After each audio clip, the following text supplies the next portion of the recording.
यह कहानी है दो शहरों की, हिरोशिमा और नागासाकी, जो इतिहास के सबसे विनाशकारी युद्ध की गवाही देते हैं।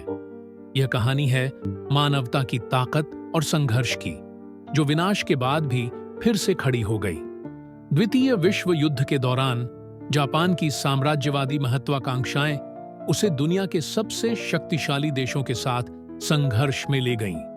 इसी पृष्ठभूमि में एक नए प्रकार के विनाशकारी हथियार का विकास हुआ, मैनहट्टन प्रोजेक्ट, एक गुप्त मिशन जिसने विज्ञान की सीमाओं को तोड़ते हुए एक ऐसा हथियार बनाया जो दुनिया को हमेशा के लिए बदल देगा। आखिरकार यह निर्णय लिया गया कि जापान पर परमाणु बम गिराया जाएगा, लेकिन क्या यह निर्णय मानवता के लिए सही था? 6 अगस्त 1945 की सुबह हिरोशिमा के लोग एक सामान्य दिन की शुरुआत कर रहे थे। उन्हें क्या पता था कि यह उनकी जिंदगी का सबसे भयानक दिन बनने वाला है। सुबह के 8:15 पर लिटिल बॉय ने हिरोशिमा की धरती को झकझोर दिया। यह मानव इतिहास में पहला परमाणु हमला था। विस्फोट के बाद पूरा शहर धुएं और आग की लपटों में डूब गया।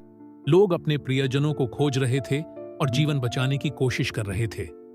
हिरोशिमा पर हमले ने पूरी दुनिया को झकझोर दिया। किसी ने इसे युद्ध की जीत माना तो किसी ने इसे मानवता की हार। 9 अगस्त 1945 की सुबह नागासाकी में भी सामान्य दिन था, लेकिन किस्मत ने इस शहर के लिए कुछ और ही सोचा था। सुबह के 11:02 पर फैट मैन ने नागासाकी को तहस-नहस कर दिया। यह एक और भयावह हमला था। हिरोशिमा और नागासाकी, दो अलग-अलग शहर, लेकिन एक ही नियति। दोनों ने परमाणु हमले का विनाश देखा। हमले के तुरंत बाद पीड़ित जलने की तकलीफ और बेजोड़ दर्द से जूझ रहे थे। चिकित्सा सुविधा न के बराबर थी। रेडिएशन का प्रभाव धीरे धीरे दिखने लगा। लोगों को ऐसी बीमारियां हुईं जो पहले कभी देखी नहीं गई थी। हिरोशिमा और नागासाकी में जहां कभी समृद्ध शहर थे, अब वहां सिर्फ राख और खंडहर बचे थे। एक पल ने इन शहरों को पूरी तरह खत्म कर दिया। 15 अगस्त 1945 को जापान के सम्राट हिरोहितो ने पहली बार जनता को संबोधित किया, यह स्वीकार करते हुए कि जापान को आत्मसमर्पण करना होगा। यह एक युग का अंत था। जिन्होंने यह त्रासदी झेली, उनके दिलों में अब भी उस दिन की पीड़ा जीवित है। उनकी कहानियां हमें याद दिलाती हैं कि जीवन कितना नाजुक है। इस हमले ने सबसे ज्यादा बच्चों को प्रभावित किया। अनाथ और बेघर बच्चों ने अपने भविष्य के लिए संघर्ष किया। यह उनके मासूमियत को छीनने वाला पल था। परमाणु हमले ने जापानी संस्कृति में एक गहरी छाप छोड़ी। कला और साहित्य ने इस विनाश को व्यक्त करने के लिए एक माध्यम के रूप में काम किया। इन हमलों ने एक नई दौड़ शुरू कर दी, परमाणु हथियारों की दौड़। दुनिया के शक्तिशाली देश अब सबसे विनाशकारी हथियार बनाने में लगे थे। परमाणु हमले की त्रासदी ने शांति आंदोलन को जन्म दिया।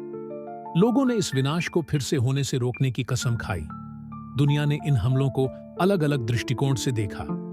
कुछ ने इसे युद्ध का अंत माना तो कुछ ने इसे मानवता की हार। परमाणु हथियारों का उपयोग, क्या यह सही था? यह सवाल आज भी विवादास्पद है, और मानवता के वैज्ञानिक जिन्होंने इन हथियारों का निर्माण किया, वे भी इस बात पर सोचने लगे कि क्या उनका आविष्कार मानवता के लिए सही था। विनाश के बाद हिरोशिमा और नागासाकी ने फिर से खड़े होने की हिम्मत दिखाई। यह पुनर्निर्माण मानवता की अटूट ताकत का प्रतीक है। एटॉमिक बॉम्ब डोम आज भी खड़ा है। स्मारक उन अनगिनत जीवनों का प्रतीक है जो उस दिन खत्म हो गए। इन घटनाओं से दुनिया ने यह सीखा कि शांति की कीमत समझना जरूरी है। हमें यह सुनिश्चित करना होगा कि इतिहास खुद को दोहराए नहीं। आज हिरोशिमा और नागासाकी न केवल पुनर्निर्माण की कहानियां हैं, बल्कि वे शांति और मानवता के प्रतीक भी हैं।